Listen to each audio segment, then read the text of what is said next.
Hello and welcome, accounting students.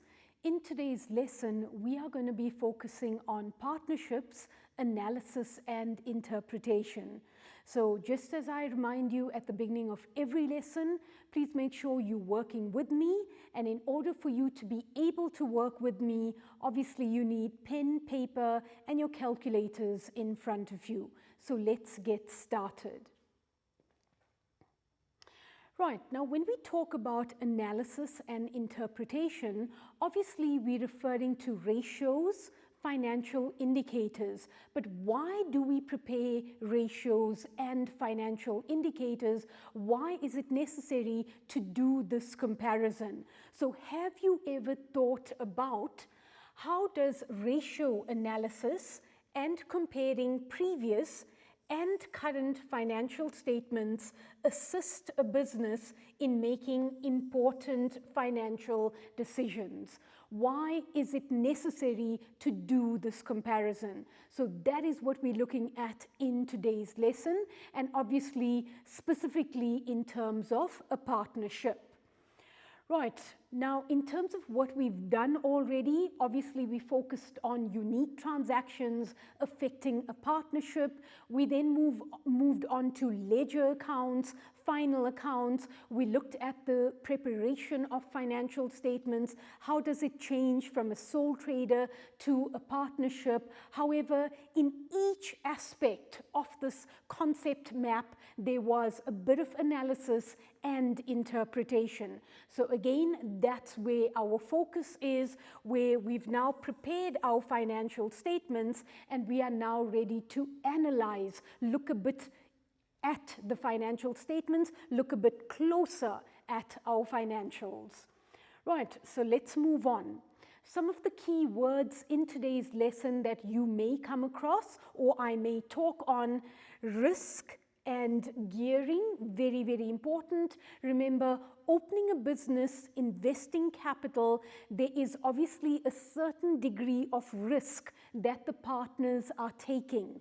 Similarly, if you look at banks, by they giving the business a loan, they are also taking a certain amount of financial risk. So we obviously going to be looking at risk, gearing. Is the business low risk? Is the business high risk?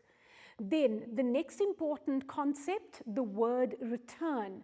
Now remember, in a partnership, you've obviously got two or more owners investing capital into the business. Now remember, no one's going to do it out of the goodness of their heart, or because I've got so much of time on my hands, let me now invest my money in this business. If I'm investing in a business, I expect something in return. What am I getting from my investment? Okay, so we're going to focus on returns. Then liquidity and solvency, very, very important. Remember, you came across this in previous years in grade 10, where you calculated a number of liquidity ratios, solvency. You also looked at the solvency of a business in the event of the business converting total assets into cash. Is the business to pay off total liabilities in terms of solvency? And then finally, profitability. Again, not something new. We have come across this previously, but how profitable is the business? When you look at their income versus their expenses, is the business profitable? And again, we are comparing one financial year to the other. Has your operating expenses increased? Were you able to control? Were you able to monitor your expenses? So obviously, when we look at profitability, those are the questions we are referring to. Okay, now before we start with our very first example on analysis and interpretation, I just want to quickly go back to liquidity and solvency and the difference between the two, because what we often find is that students confuse liquidity and solvency, and I don't want that to happen. So hopefully this is going to help you. If there is some kind of confusion, let's eliminate that confusion.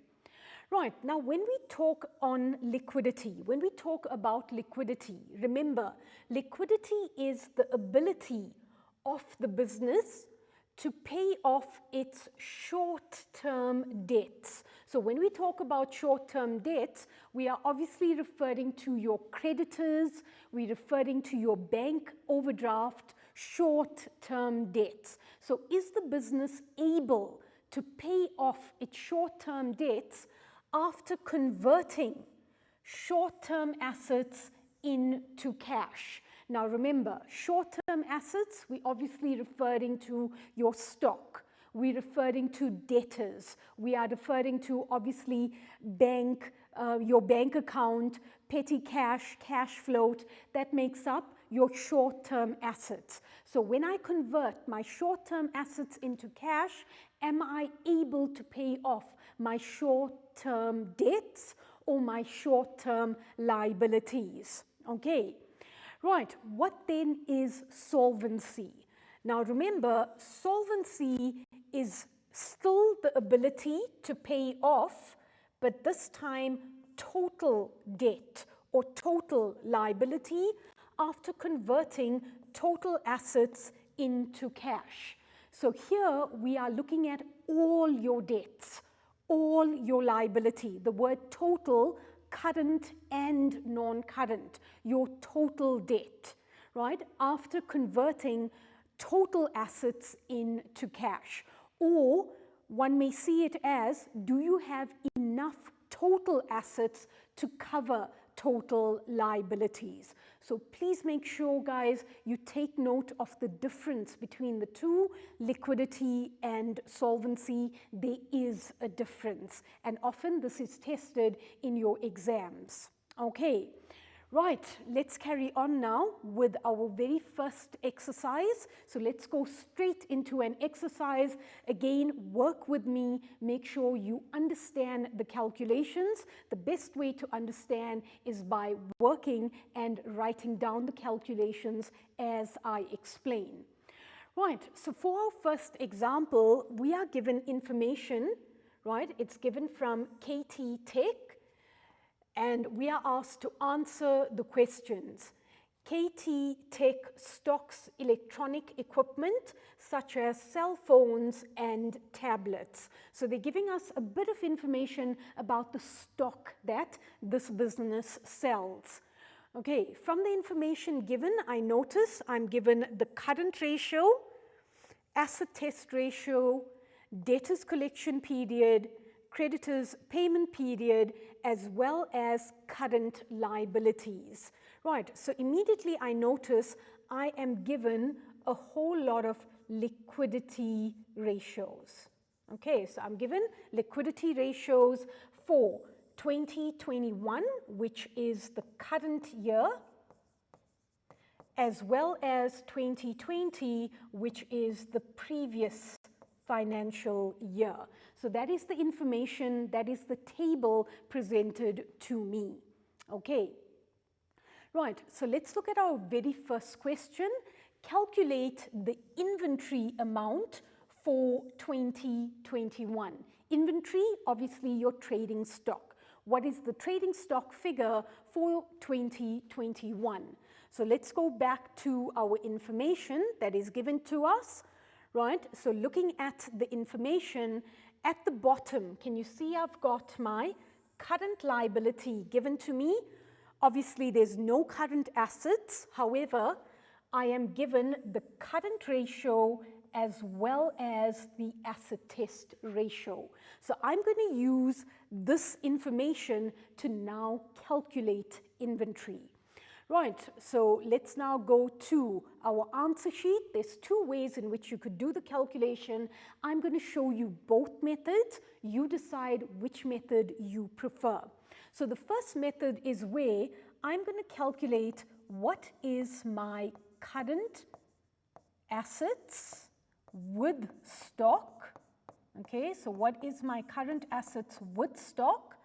And then what is my current assets without stock? Okay. Right, so we're going to start off with current assets with stock. What is the figure? Okay, so if I go back to my information, so my current assets with stock, right, not given to me, but I'm obviously given the ratio of 3:1. So I want to write that down. So I'm given the ratio 3:1. Let's just go back, right? So the ratio 3:1. Right, or 3,1:1. Let's say that properly. It's 3,1:1. And my current asset ratio without stock, or my current assets rather, without stock, here I'm obviously looking at the asset test ratio, current assets without stock, asset test ratio. And if I go back, it's sitting at 0,9:1. Let's fill it in. So it is 0,9:1. Now, if we go back to the information, right, I already mentioned this and I circled it in the previous slide. I'm just duplicating the slide so it's easy for me. My current liability is given to me at 1,810,000. So current liability, 1,810,000. Okay, so obviously I have my current liability. So in order for me to calculate my current assets without stock, all I'm doing is taking 3,1, the ratio 3,1, and I'm multiplying this by 1,810,000, and that should give me my current assets with stock. So let's quickly grab the calculator. Right, so we've got 3.1 times 1,810,000. Let's just watch the zeros. And that gives me current assets with stock is sitting at 5,611,000. So 5,611,000. Right, now let's do the same and let's calculate what are current assets without stock, and obviously we're using the asset test ratio. So again, current liability is given to me as 1,810,000, and in order for me to calculate my current assets without stock, all I'm doing is taking the ratio 0,9 times 1,810,000. So let's again grab the calculator. Let's clear that. So I've got an amount of, right, 1,810,000, which is my current liability, times 0.9, and without stock, my current assets is 1,629,000. So 1,629,000. Okay. Right, now remember the question wants us to calculate what is inventory. So now it's absolutely simple. I've got my current assets with stock and I've got my current assets without stock. So obviously, if I take current assets with stock, subtract that, current assets minus stock, that would then give me my stock figure.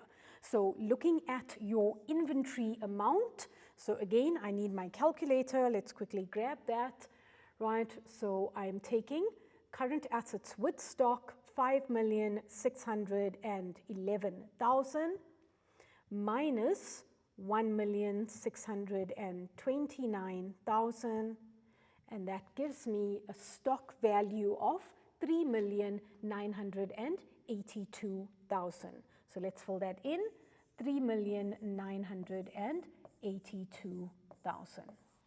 Okay, right.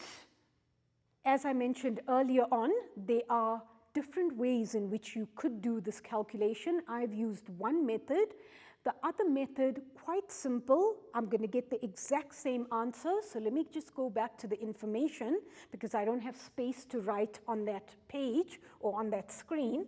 But here, all I've got to do, guys, watch very carefully. I'm using my ratios, right? So my ratio 3.1 with stock minus 0,9 without stock. So I'm not calculating my current assets with stock and without stock. I'm using the ratios. So my stock figure as a ratio, so let's grab the calculator, right? So if I take 3.1 minus 0,9, stock as a ratio is 2,2. Right, so we're getting the ratio of 2.2, and we're obviously multiplying this by our current liability figure, 1,810,000, right? And just to show you, I'm going to get the exact same figure that I did previously. So 2.2 times 1,810,000. Okay, and as you can see, I've got the exact same stock figure, guys, 3,982,000.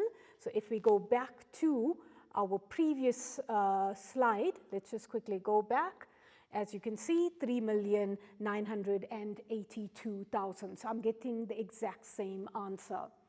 Right, let's move on now to the next question. Okay, so the next question wants us to answer the following. Is the business keeping too much of stock? Explain with the aid of a calculation.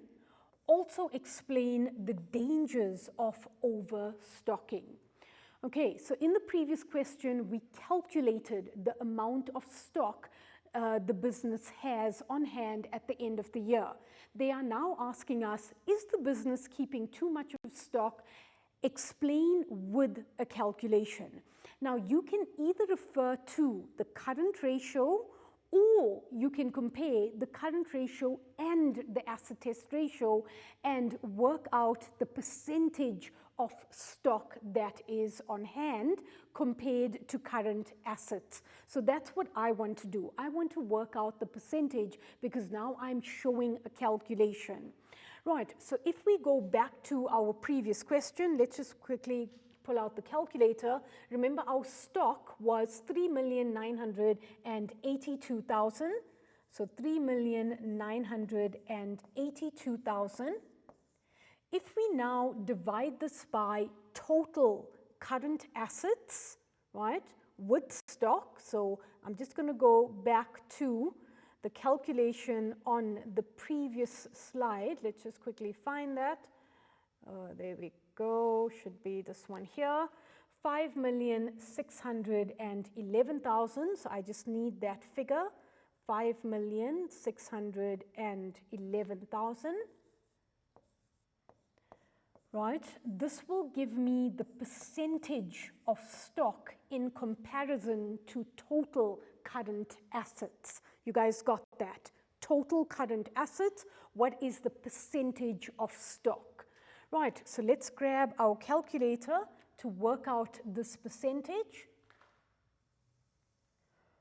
Okay, so I've got the stock figure already. Divide that by current assets, 5 million rather, 611,000. Okay, and then obviously I'm going to multiply that by 100 to give me a percentage, right? And the amount of stock on hand in comparison to current assets, 70,96%. So let's just write that down. Okay, so 70,96%. Right, now you could argue that this is a lot of stock on hand. This is too much of stock on hand. The business is, or the question rather, not the business, sorry. The question is asking you explain the dangers of overstocking. So before we get there, right, is the business keeping too much of stock on hand? I would argue yes. Okay, because my calculation is showing when I compare stock, cash, and debtors, total current assets, 70% of that is made up of stock, right? So is the business keeping too much of stock on hand? Definitely yes, right? Are there advantages of having too much of stock in hand? They are, but the question doesn't want us to talk about the advantages, okay? Here the question is telling you, explain what are some of the dangers of overstocking, okay? So remember earlier on when we looked at this particular business, obviously they stock electronic goods such as cell phones and iPads. Right at the beginning of the exercise, that was the information given. So what are some of the dangers of overstocking? Remember, with these type of products, technology comes into play. So the moment there is something new on the market, right, there's a change in technology or there's an advancement in technology, remember the old stock will become outdated. No one wants the old stock anymore. They want to buy the latest cell phone or the latest iPad and so on. So there is a danger that the technology might be outdated in terms of this particular product. Another danger by having too much of stock on hand is in the event of the stock not selling, obviously that cash, your funds are now tied up in that particular stock. So those are some of the dangers of keeping too much of stock on hand. Okay, so remember guys, when you are answering, right, I've shown the calculation, I've said yes, and then talk about technology, right, and link it to the product. I'm not going to write everything down, but link this to the products that I've mentioned, and then talk about cash is tied up, okay, tied up in stock, and if it does not sell, obviously it's difficult to then convert that stock back into cash. Okay, right, so we're done with the second question. I think before we move on, because I feel I've done quite a bit in the segment, let's take a quick break, and when you guys return, we'll obviously continue with analysis and interpretation of financial statements. So I'll see you guys in a bit.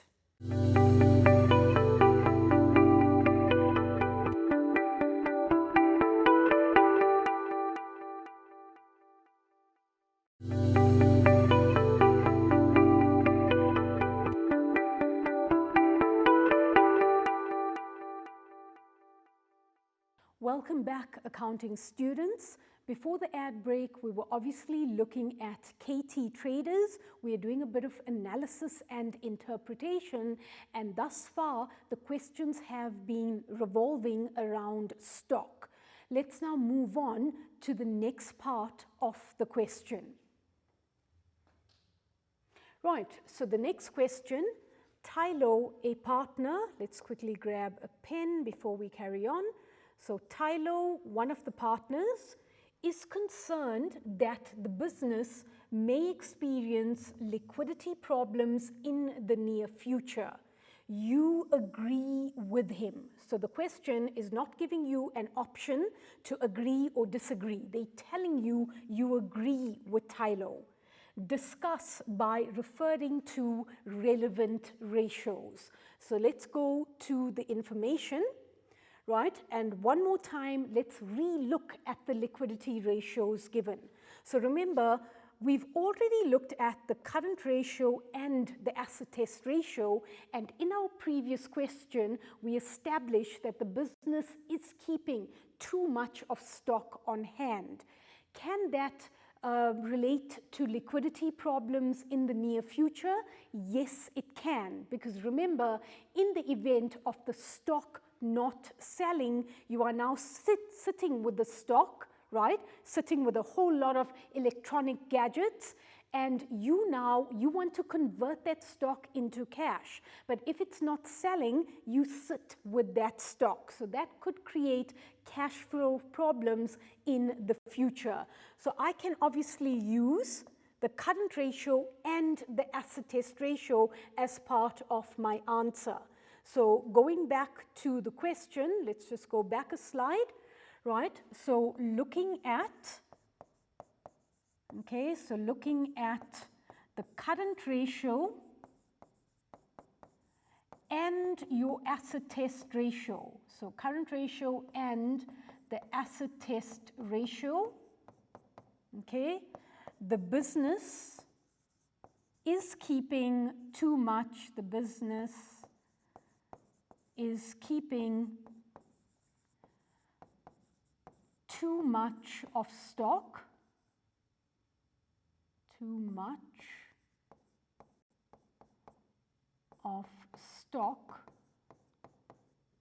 on hand.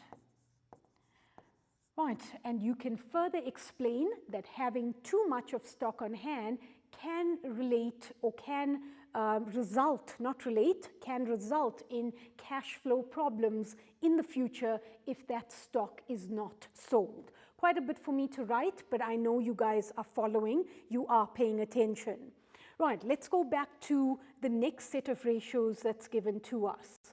So if we look at the information, the table one more time, we are also given the debtors collection period and we are given the creditors payment period.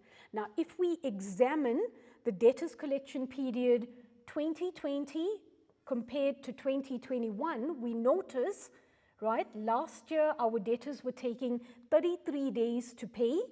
This year, they are now taking 45 days to pay. So obviously, our debtors are taking longer to pay the business. Now, how does this impact on liquidity? The longer your debtors take to pay their debt, the longer it takes for cash to go into your bank account, and that could result in cash flow problems. Remember, normally we want our debtors to pay us within 30 days. 45 days is stressing or stretching it a bit, not stressing. Guys, don't stress, okay? It's stretching it a bit for the business, so just remember that. Right, if we look at the creditors payment period, previously we were taking 46 days to pay our creditors. We are now obviously paying them much sooner. We are now taking 35 days to pay our creditors. Now, how could that result in liquidity problems? Remember, you normally want your debtors to pay you first, right? We want our debtors to pay us first. That money goes into our bank account and we then use that money to pay our creditors. Now, in the event of the opposite happening, because that's what's happening here, we are first paying our creditors, but there's no money going into our bank account, which means where is the money coming from? Probably a bank overdraft. We're using a bank overdraft, we're paying our creditors, and then only are our debtors paying us. Now, how does that affect the business? Obviously, having a bank overdraft means you've got to also pay interest to the bank, okay? And that can be avoided if your debtors pay you first. So clearly, we can see why Tylo is concerned. There's reasons to be concerned. So the second part of your answer, right, look at the the debtors, not debt, the debtors collection period. Okay, exactly what I explained earlier on. So the debtors collection, compare this to your creditors payment period and talk about how this is going to impact on cash flow. Okay, debtors are taking too long to pay. They should be paying us within 30 days. And our creditors, on the other hand, we are paying our creditors too soon. We should rather negotiate with our creditors a payment period between 60 to 90 days. Let our debtors pay us first, and then we pay our creditors. Okay. Right, hopefully that helped. Let's now move on to our next question. Okay, so the next question, right, we've got a bit of additional information that's given to us. It's the same question, guys. So we're given the capital account for both partners. So we've got Tino as one partner, Kylo as our second partner, and then we are also given a bit more information on this particular partnership. Right, so once again, study the information that is given, answer the questions, right? We already know what they sell, and we are given an extract of the current account for 2021. Okay, right, so let's look at the question and then we'll come back to this information. The question wants us to calculate the percentage earnings of Kylo and Tino for 2021. So what are their percentage earnings? In other words, we've got to do a ratio, a financial indicator calculation. So let's start off with Kylo first, right? And remember, in order for me to calculate his percentage returns, I'm just going to cross out the word earnings and replace that with returns, right? So what is his percentage returns? I'm going to take Kylo's total earnings and I'm going to divide this by his average, right, capital, okay, plus current accounts, right? So remember, guys, at this stage, you should know your formulas, right? All I'm going to do now is do the calculation. But when it comes to the actual formula that is being used, if you don't know your formulas, make sure you're looking at a formula sheet or you're looking at your textbook. Obviously, in order for me to get a percentage, I'm going to multiply this by 100. Right, so let's start off with Kylo's total earnings. So let's go back to our table, right? And remember, we're busy looking at Kylo. Okay, so Kylo's salary, 350,000. His interest on capital, 70,000. Share of remaining profit, 26,000. So remember, total earnings is obviously a sum of salary plus interest on capital plus your share of remaining profits. So I'm simply adding up these three amounts to get his total earnings. So let's pull out the calculator, right? And let's calculate Kylo's total earnings for 2021. So 350,000 plus 70,000 plus 26,000, and that gives me a total earnings of 446,000. So I'm just going to take that through in my answer sheet, right? So 400 and, just want to check, see that one more time, 446,000.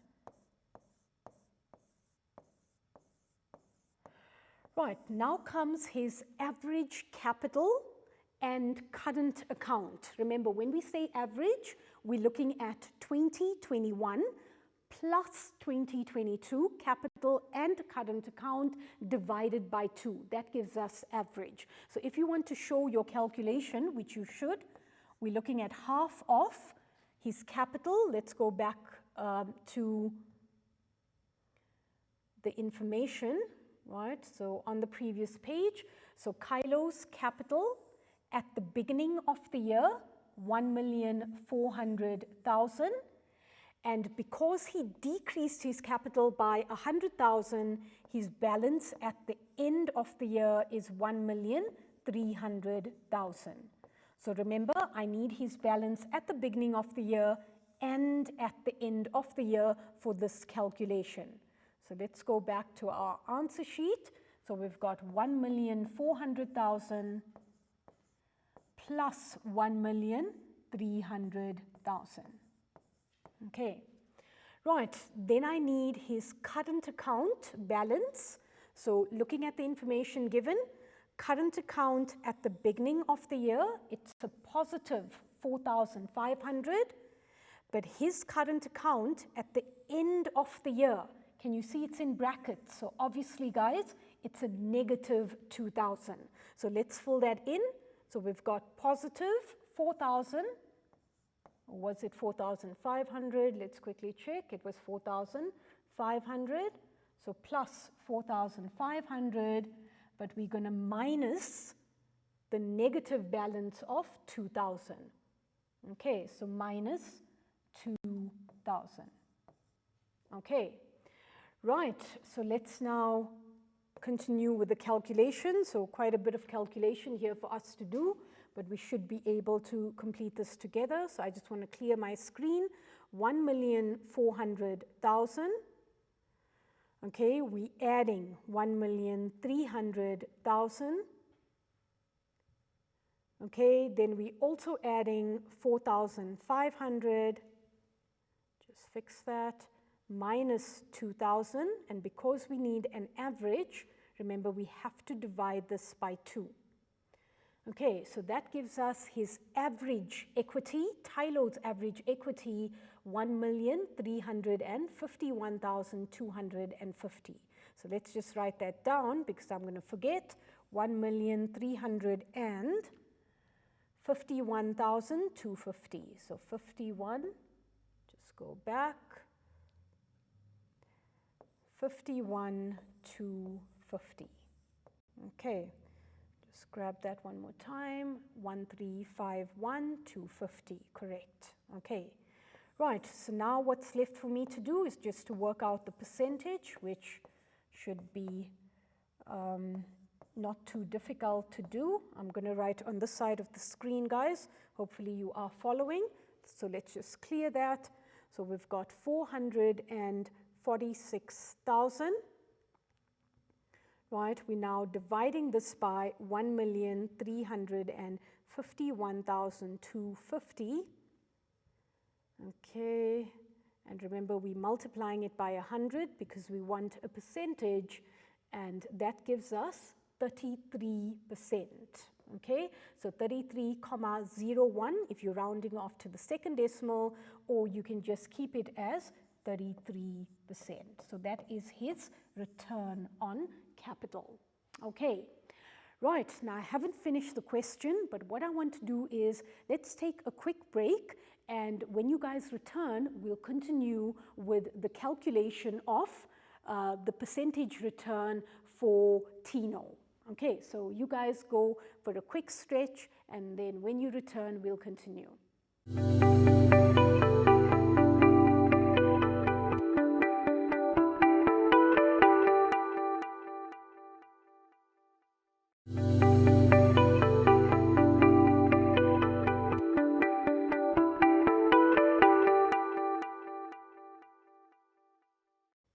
Welcome back, accounting students. Welcome to the final segment of today's show. Remember, we're busy with analysis and interpretation, and we were looking at the percentage earnings or the percentage return of our partners. So before the ad break, we calculated that Tino's, or not Tino's rather, Kylo's percentage return was sitting at 33%. We now can move on to our next partner, which is Tino's percentage earnings or percentage return. So what I've done is, because I needed a bit of space for my calculation, as you can see, I filled in my answer at the top. So let's now calculate for Tino what is his percentage earnings or his percentage return. So we're going to again start with total earnings. Let's go back to the information. Right, so remember now we're focusing on Tino, and his percentage earnings will be his salary plus interest on capital plus his share of the remaining profit. So let's get our calculator out and let's quickly add. Okay, so his salary sitting at 300,000 plus the 60,000 interest on capital plus 23,000, and that gives us an amount of 383,000. So 383,000 is his total earnings. Let's take that through to our answer sheet. So 383,000. Just want to quickly double check that. 383,000, correct. Right, so once again, we're going to calculate Tino's average equity. So remember, again, we're taking capital plus current account for the current year and the previous year, and we're going to divide by 2. Now, because I did that calculation in detail on the previous slide, I just want to go to the table, right, because I just need a bit of space. So let's go to our table and let's start off with Tino's current account. So looking at his current account, I want to start with current account first. So at the beginning of the year, he has a negative balance of 3,500.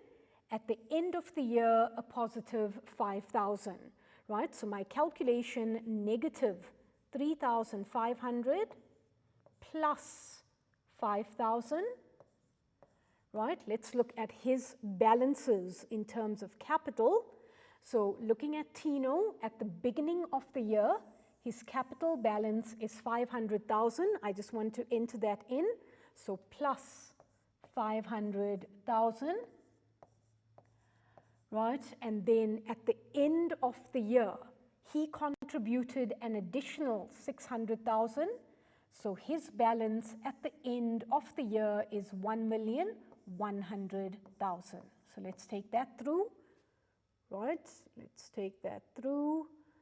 So plus 1,100,000. Right, now remember guys, I'm obviously going to add and divide by 2, bearing in mind that there is a negative balance in terms of the current account.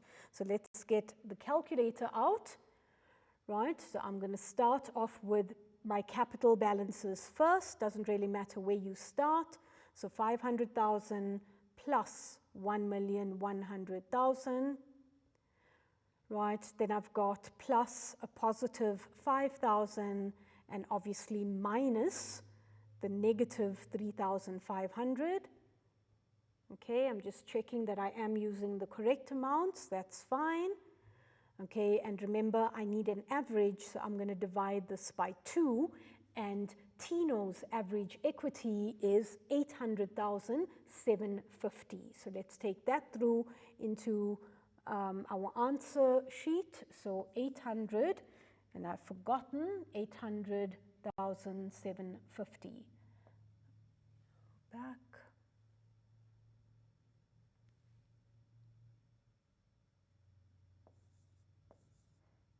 $750. Okay, right, there we go, and I've done it again, not a problem, let's go back. Okay, so now we're ready to calculate his percentage of earnings, so we need the calculator once more. I'm going to just clear that.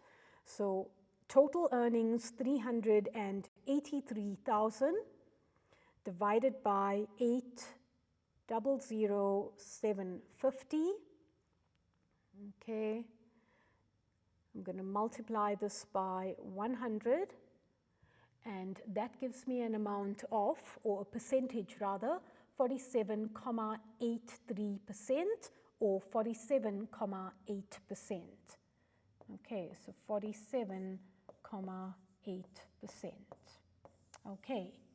Right, so obviously we've done the calculation, we calculated the percentage return for both partners. Let's now move on to the next question.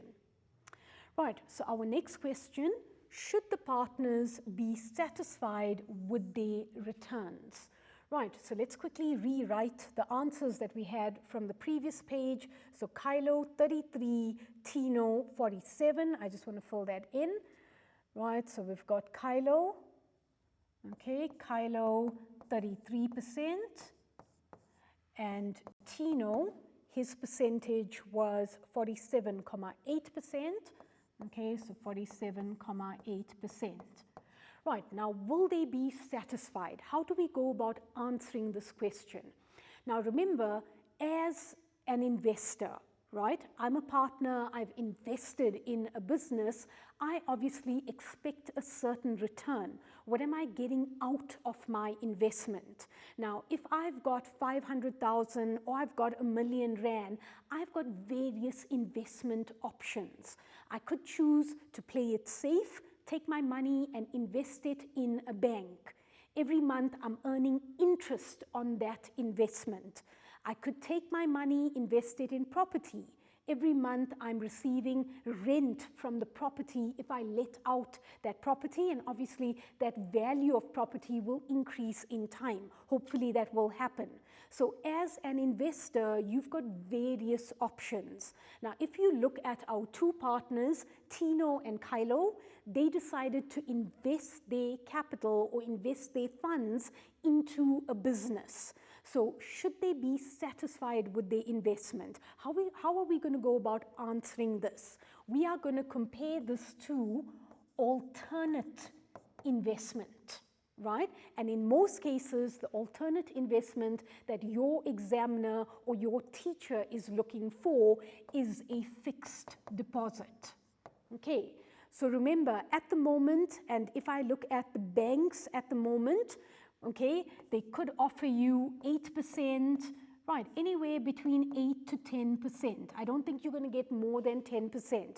Obviously, I'm looking at the current interest rate, which changes after every 2 months. So I'm not going to now tell you exactly the rate is sitting at 10% or 11%. Right? But as an investor, if you open up a fixed deposit, banks could offer you anywhere between 8 to 10%. In fact, 8% is a bit high, right? Banks won't really give you 8%, maybe lower than that. But like I said, I'm not too sure in terms of the rate at this point in time. The rate keeps on changing.